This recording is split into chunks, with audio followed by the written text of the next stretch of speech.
Votée en première lecture par les députés mercredi 17 janvier, la loi de finances 2018 a été adoptée en deuxième lecture un jour plus tard par le Sénat.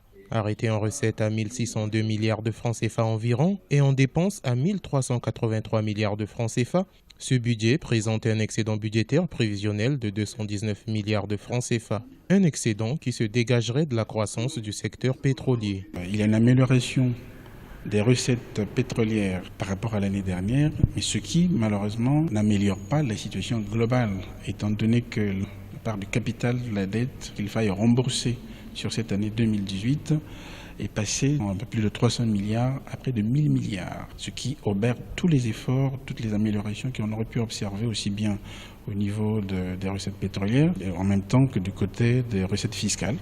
On note dans ce budget une baisse des recettes fiscales de 31 milliards de francs CFA.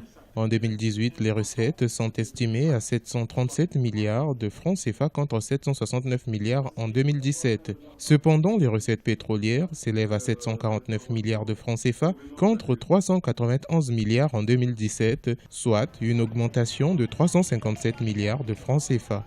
Il apparaît à peu près 350 à 400 milliards d'une part de recettes qui n'apparaît pas dans ce budget, alors que la prévision de la production générale sur cette année-là a rapporté la moyenne de pourcentage que le Congo en général peut tirer de la production pétrolière, autour de 35% globalement. Les parlementaires congolais ont suggéré que le budget 2018 supporte les frais liés au statut du chef de l'opposition à hauteur d'1 milliard de francs CFA, le même montant à l'assistance des populations déplacées du département du Pôle.